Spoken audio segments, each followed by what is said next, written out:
Salve galerinha linda, maravilhosa, misteriosa do YouTube, tudo bem com vocês? Comigo tudo ótimo, é claro, não poderia ser diferente, já que nós estamos aqui para aquele papo nacional envolvendo um cemitério muito misterioso. Eu sou Bruna Oliveira, sejam todos muito bem-vindos ao canal Mistérios do Tempo. A história de hoje envolve um antigo cemitério lá no Paraná, conhecido como Cemitério dos Caboclos. Muitos acidentes envolvendo a PR-323, que é a rodovia que passa em frente a esse cemitério, são relatados até os dias de hoje. É uma história muito interessante mesmo, não sabia, conheci através das pesquisas de cemitérios, porque vocês estão me pedindo bastante.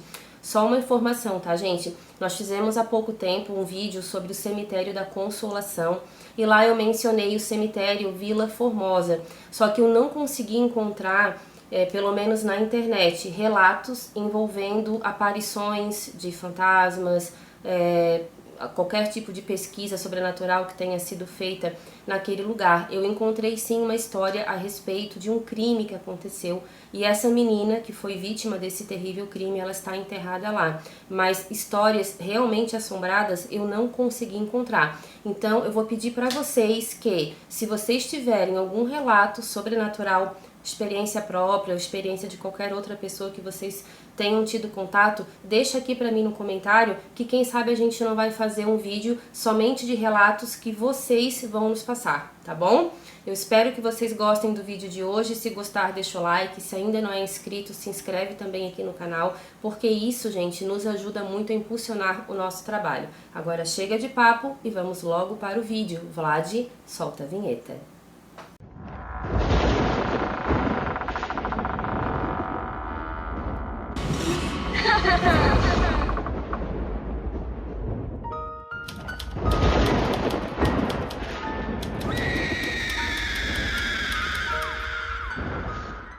O Cemitério dos Caboclos, localizado no Paraná, é um sítio histórico que remonta às décadas de 1930 e 1940. Situado na área rural do município de Paissandu, próximo ao quilômetro 157 da rodovia PR-323, este local possui relevância histórica e cultural para a região, além, é claro, de histórias misteriosas e até mesmo mortes supostamente ligadas a fatos sobrenaturais. Eu vou contar um pouquinho para vocês sobre a história dessas pessoas que estão enterradas lá, tá? Não tem praticamente nenhuma lápide, eu acho que não tem nenhuma lápide realmente à mostra. Esse cemitério, ele foi pouco explorado ainda, algumas pesquisas mais aprofundadas ainda estão sendo planejadas, mas há pouquíssimos relatos históricos oficiais a respeito desse lugar, tá bom, gente? Então é um local bem pequeno. Esse cemitério ele é fechado por um círculo de pedras, né, um muro de pedras. Tem uma pequena capelinha ali para as pessoas acenderem algumas velas, fazerem as suas orações. Tem um pequeno monumento também bem no centro desse cemitério, junto com uma cruz, mas lápide realmente não tem nenhuma. Algumas informações sobre o Cemitério dos Caboclos podem variar de acordo com registros disponíveis e estudos específicos sobre esse lugar. A sua área de sepultamento com certeza é bem maior do que aquela área circular fechada por esse muro de pedras que eu comentei com vocês. O que se sabe de concreto a respeito desse cemitério é que ele era utilizado para o sepultamento dos caboclos que viviam naquela região, mas também há algumas indicações de que outras pessoas que não eram os caboclos também possam estar enterrados naquela área. Mas quem eram os caboclos? Os caboclos da região do Paraná eram descendentes de índios e escravizados muçulmanos que habitaram o norte e o noroeste do estado e que infelizmente foram dizimados pela colonização e quase que totalmente esquecidos pela história oficial, visto que há pouquíssimos registros a respeito dessa parte da nossa história. Porém, conflitos territoriais, doenças introduzidas pelos próprios colonizadores e mudanças socioeconômicas que afetaram profundamente essa comunidade ao longo do século também pode ter sido um fator muito importante para o desaparecimento desses caboclos daquela área no ano de 1960. Então, os últimos caboclos que se tem notícia a respeito daquela área do Paraná. Eles realmente desapareceram mais ou menos ali em meados de 1960, podendo passar também um pouquinho mais. Uma observação também importante quanto ao termo caboclo é que ele ainda é usado de maneira ampla no nosso Brasil para se referir a pessoas de ascendência mista, geralmente descendentes de indígenas com europeus ou até mesmo africanos. Essa designação, gente, ela é comum em várias regiões do país, mas especialmente na Amazônia e também em áreas onde há uma história de miscigenação entre diferentes grupos étnicos, ou seja, o nosso Brasil realmente é um país de grandes misturas. A identidade e a presença dos caboclos podem variar também de acordo com a região. Em muitas áreas, principalmente nas zonas rurais e até mesmo em comunidades tradicionais, você ainda pode encontrar pessoas que se identificam como caboclos e que tentam sim a todo custo manter as suas raízes mais antigas.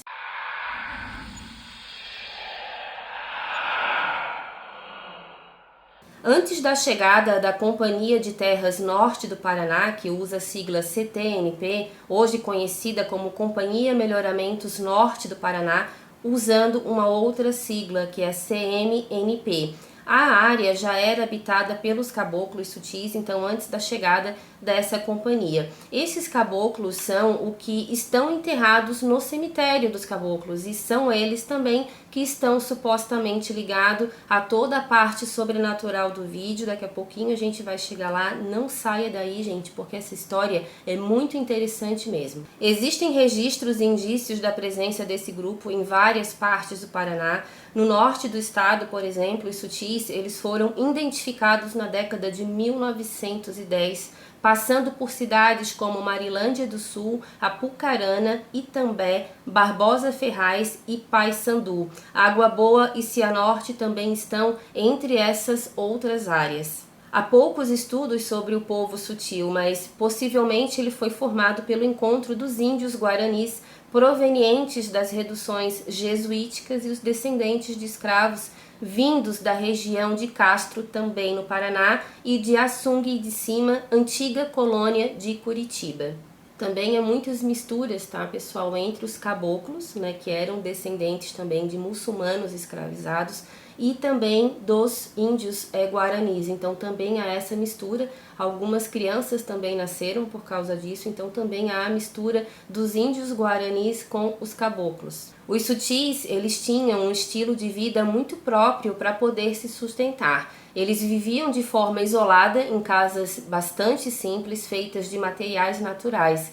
Eles desmatavam pequenas áreas para poder plantar os seus alimentos, como milho, feijão, mandioca e também abóbora, mas isso era utilizado somente para sua subsistência, ou seja, eles plantavam para comer. Além disso, eles também criavam gado, cavalos e porcos, e segundo um sistema básico de criação chamado de safras, eles também conseguiam se manter, mas alguns desses animais não eram somente consumidos por eles, mas sim também comercializados, e por causa disso eles também ficaram caracterizados como safristas. Os sutis, eles também utilizavam esses animais não só para vender e conseguir dinheiro, mas também utilizavam eles como moeda de troca para outros produtos, como sal, tecidos também, para que eles pudessem fazer as suas roupas, e também trocavam por querosene. Uma curiosidade também a respeito desse povo, o caboclo sutil, é que mesmo eles morando, né, em casas bem simples mesmo, eles não utilizavam camas nem redes, eles preferiam dormir no chão.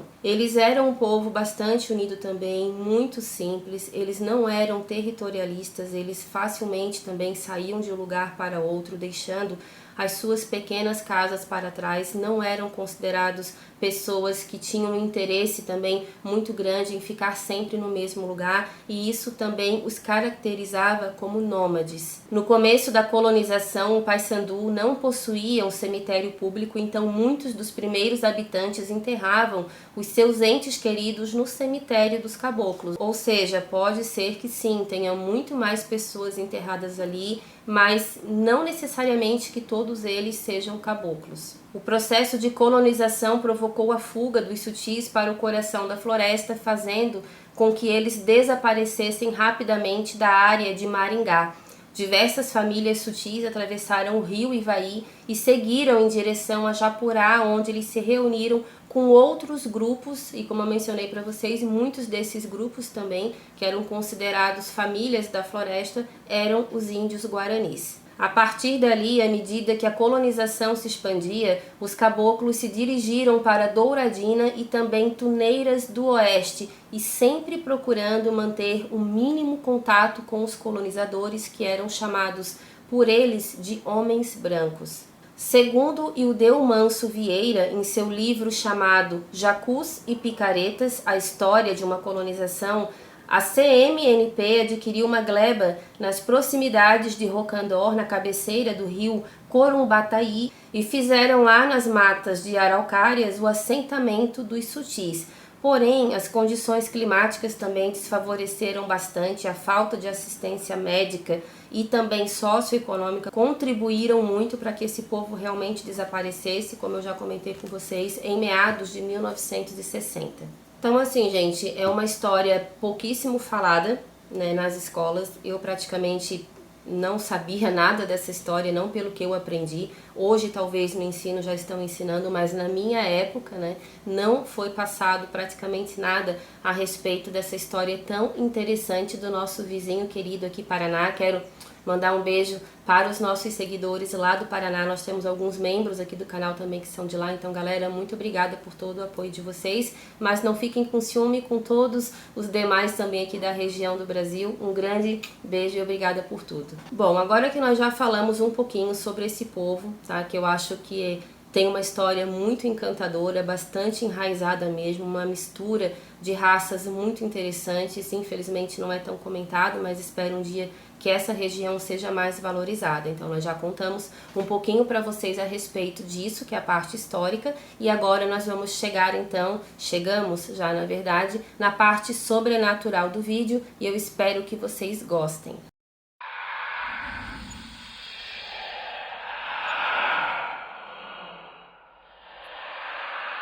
Muitas pessoas afirmam por experiência própria que o cemitério dos caboclos é um local extremamente assombrado.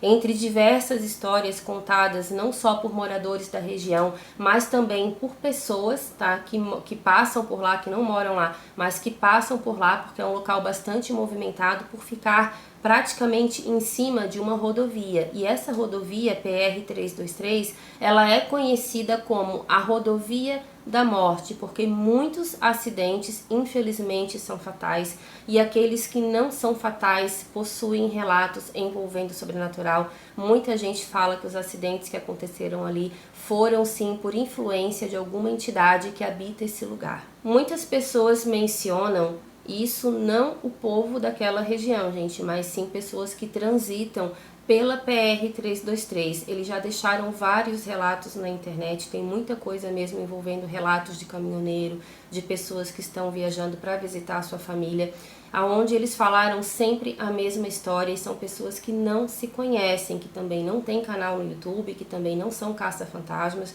são pessoas neutras que apenas acharam estranho determinadas situações. O que acontece? A maioria dos relatos informam que essas pessoas, elas veem um grupo de pessoas muito simples passando pelo acostamento, que essas pessoas têm características já de pessoas mais antigas da região, que eles usam vestimentas muito simples e que sim, eles têm muitas características físicas dos caboclos, que eram pessoas de baixa estatura, com a pele bastante morena também, como se fossem muitas delas bastante também queimadas do sol. Então essas pessoas acham estranho, né, aquele comboio, aquela procissão de pessoas, e ao olhar pelo retrovisor, essas pessoas simplesmente não estão mais ali, ou seja, eles estão passando de frente, encontram esse grupo de pessoas, mas ao olhar pelo retrovisor, essas pessoas simplesmente perderam até a noção do volante, tiveram que parar, porque não conseguiram entender como que um grupo daquele simplesmente desapareceu. Isso acontece bem em frente ao cemitério, onde possivelmente muitos, mas centenas de caboclos podem sim estar enterrados.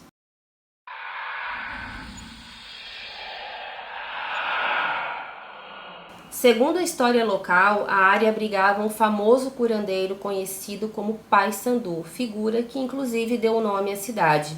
Essa história, gente, para muitas pessoas é apenas uma lenda, mas para moradores mais antigos da região, isso tudo pode sim ser verdade, e alguns historiadores também acreditam que sim, porque a história de Pai Sandu também está ligada à Guerra do Paraguai. Pai Sandu era um líder muito respeitado entre os indígenas e desempenhou um papel político crucial muito importante também durante a Guerra do Paraguai. Para quem não sabe, a Guerra do Paraguai ela ocorreu principalmente devido às disputas territoriais e também de poder na região do Rio da Prata, envolvendo o Paraguai e a Tríplice Aliança formada pelo Brasil, Argentina e pelo Uruguai.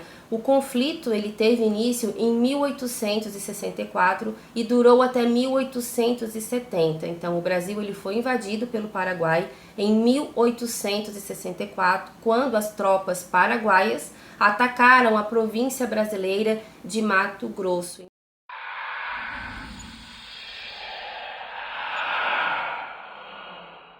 Enfim, Pai Sandu supostamente concordou em auxiliar os colonizadores no conflito em troca de terras reservadas para o seu povo viver melhor. No entanto, os soldados brasileiros não cumpriram esse acordo, levando Pai Sandu então a tomar uma decisão radical. Ele proibiu qualquer interação entre os indígenas com os colonizadores. E isso, é claro, gente, acabou sobrando para os caboclos e vocês já vão entender por quê. Por conta dessa decisão radical que o Pai Sandu tomou, os caboclos que eram descendentes de indígenas, também com soldados brasileiros, teriam sido sentenciados à morte por terem sangue de brancos. Seus corpos, incluindo muitas crianças, foram enterrados em valas coletivas por ordem de Pai Sandu.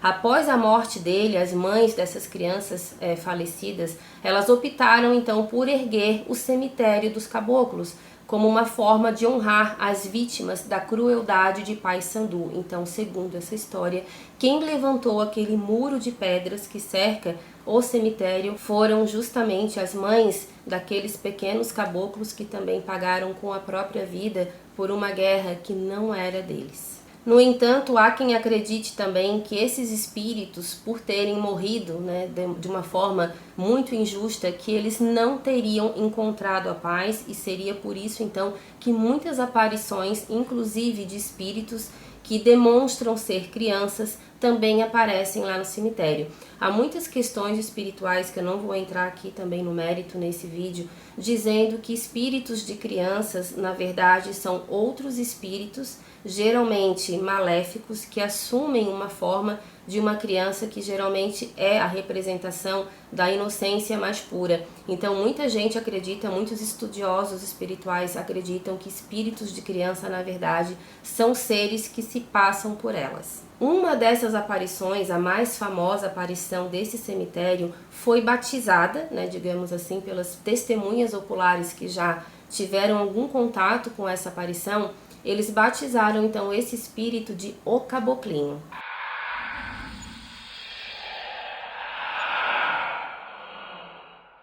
Há muitas histórias envolvendo o sobrenatural no cemitério dos caboclos e, como eu falei para vocês, a mais famosa é a do Caboclinho.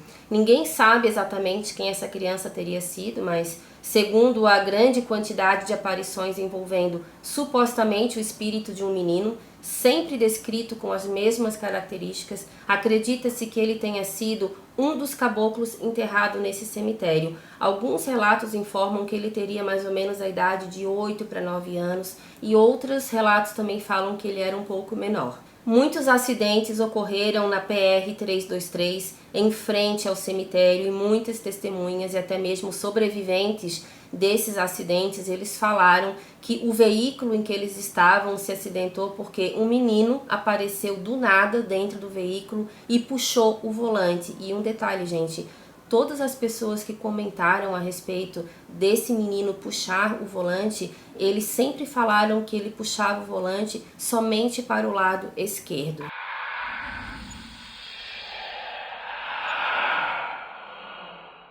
Uma coisa também, tá, pessoal, muito importante, nós passamos aqui histórias que nós encontramos na internet, mas tudo que eu vou falar para vocês não representa propriamente a nossa opinião. Nós não estamos afirmando que é verdadeiro ou que é falso.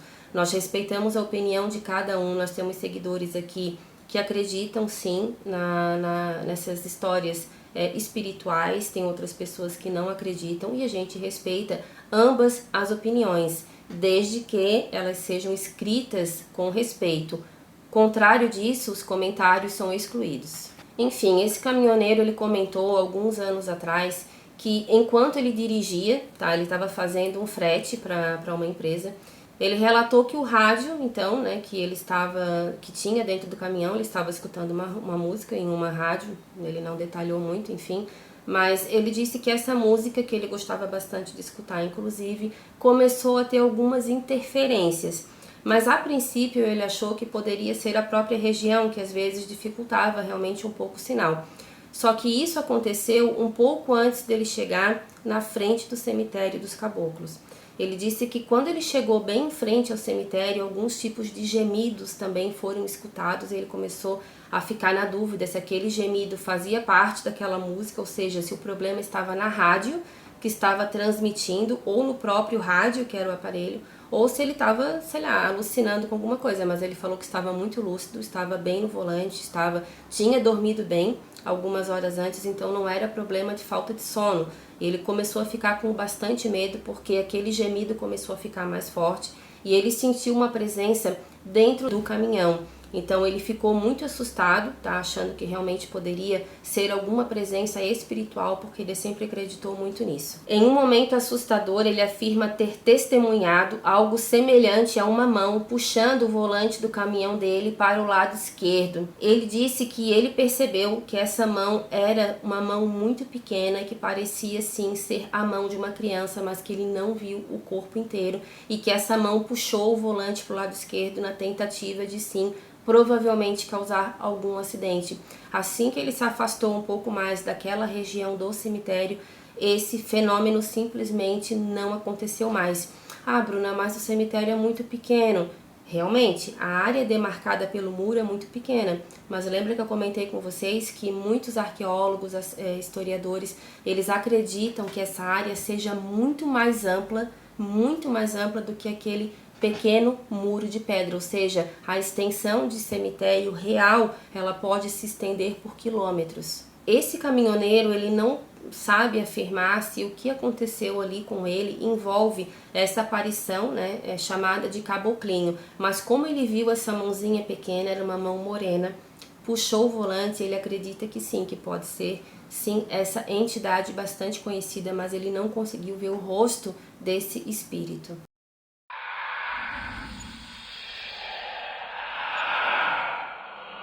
No ano de 1997, uma mulher chamada Suzana Reis voltava para sua casa em Maringá depois de ter feito uma visita à sua mãe que morava em Cianorte. A Suzana e o seu esposo, eles pegaram a PR-323 próximo das 23 horas, então já era bem tarde, já era 11 horas da noite.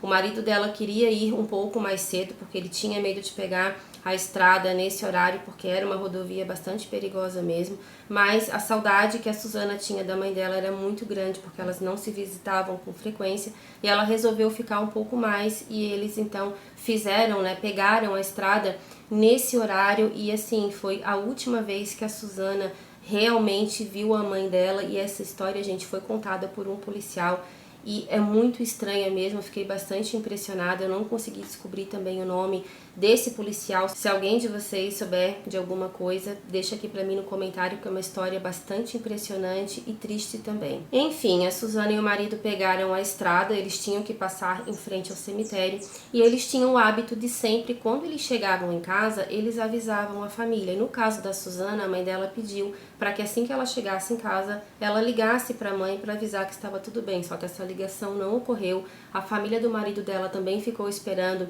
não conseguiram contato com eles, e aí o desespero já tomou conta da família. Eles fizeram contato então com a polícia, dizendo que eles iriam passar em tal trecho, e a polícia então foi fazer esse caminho aonde o carro deles possivelmente poderia estar quebrado ou até mesmo acidentado. Eu não sei se isso ocorreu logo após o contato que a família fez. Eu acredito que não, provavelmente isso só aconteceu ao amanhecer. Enfim, a polícia foi fazer então a busca, né, por esse casal, e logo eles encontraram o carro deles e infelizmente esse veículo estava totalmente destruído devido a um grave acidente que eles sofreram. Infelizmente a Suzana e o esposo dela não resistiram aos ferimentos, e inclusive os corpos estavam presos ainda nas ferragens do carro e pouca coisa na verdade sobrou desse veículo. Esse policial que participou do resgate, ele comentou que eles fizeram todos os procedimentos que tinha que ser feito,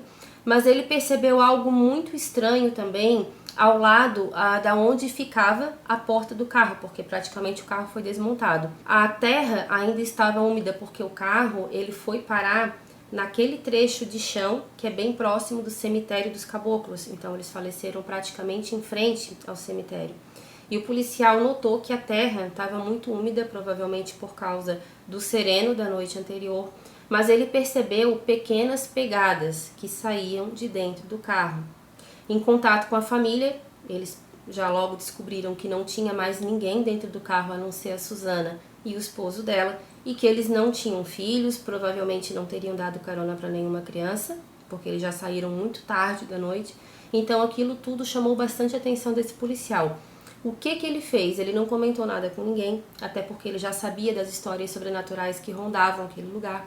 Então ele agiu com muita cautela, para que o trabalho dele também não fosse desacreditado. Mas ele seguiu as pegadas, tá? Essas pequenas pegadas, que provavelmente era de uma criança de 7 para 8 anos, e essas pegadas pararam exatamente na entrada do cemitério dos Caboclos.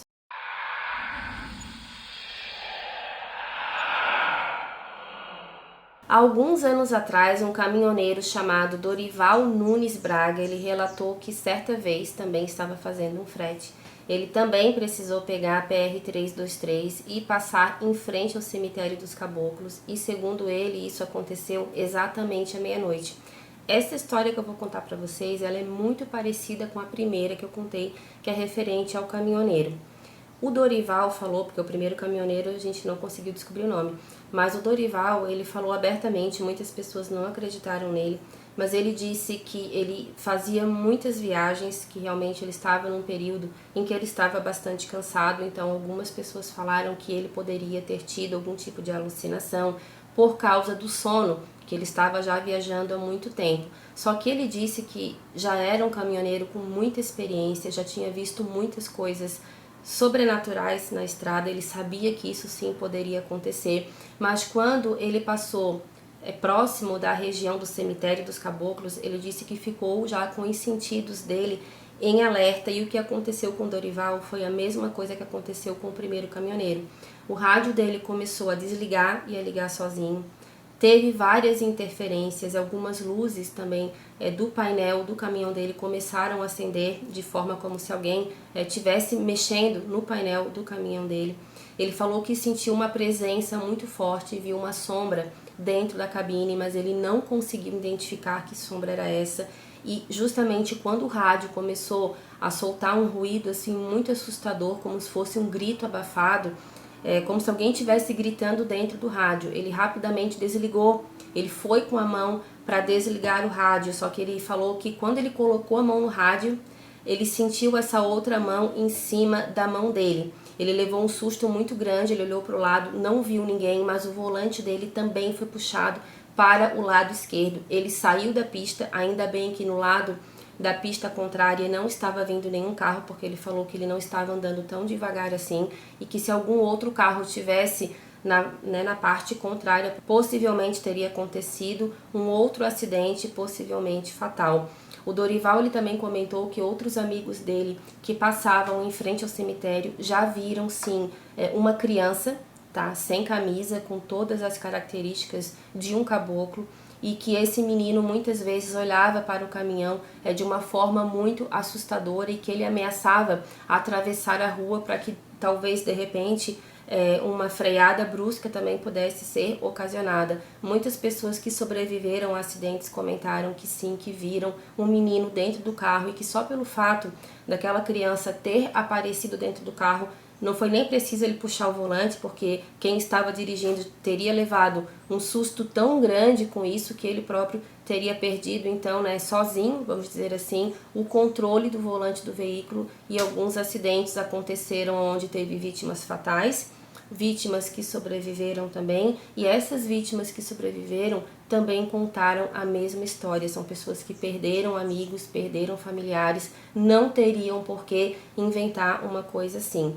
Tem muitos relatos, tá, gente, muito parecidos. Eu não vou deixar todos aqui pra vocês, porque senão vai parecer que eu tô contando sempre a mesma história. Essa questão do rádio ligar, desligar, a interferência, uma segunda voz também cantando junto com a música, é muito relatado. Então, esse lugar, ele é considerado, por causa disso, bastante assombrado mesmo.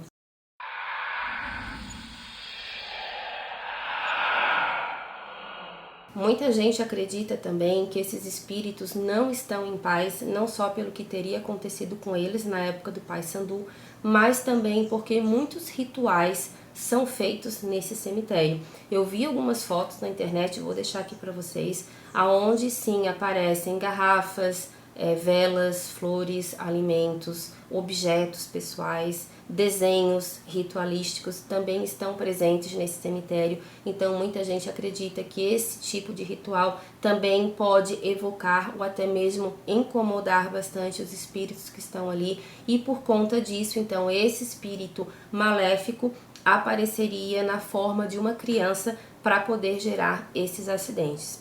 É uma história que, claro, tem, né, os seus dois lados. Muitos acreditam que é apenas uma lenda, muitos acreditam que pode ser um estresse pós-traumático dessas pessoas que já estão sugestionadas com essa lenda, né, ou não tão lenda assim do caboclinho, mas muitas pessoas falam que não, que elas nem conheciam essa história, não conheciam o cemitério dos caboclos, apenas passavam na PR 323 e eles viram essa criança, e somente depois eles então souberam dessa história, onde muitos caboclos possivelmente foram assassinados e enterrados naquela região. Tá bom, pessoal? Essa foi a nossa história de hoje. Deixa aqui pra mim no comentário se você sabe de mais alguma história envolvendo esse lugar. Se você já visitou o cemitério dos caboclos também, é uma história muito interessante mesmo, da região do Paraná. Fiquei bastante feliz de ter conhecido toda essa história que pra mim era desconhecida, e acredito que pra muitos de vocês também. Gostou? Deixa o like, compartilha com seus amigos também na sua rede social. Se possível, se tornem membros aqui também do Mistérios, porque isso vai nos ajudar muito. E também, se você gosta de histórias envolvendo castelos assombrados e nem tão assombrados assim, siga-nos também aqui no YouTube pelo Castelos do Tempo, que é um outro canal que nós temos. Lá tem vídeos que nós colocamos aqui, mas também tem vídeos que nós só colocamos lá e ainda não estão presentes aqui no Mistérios, tá bom, gente? Um beijo grande, até o próximo vídeo. Tchau, tchau, fiquem com Deus.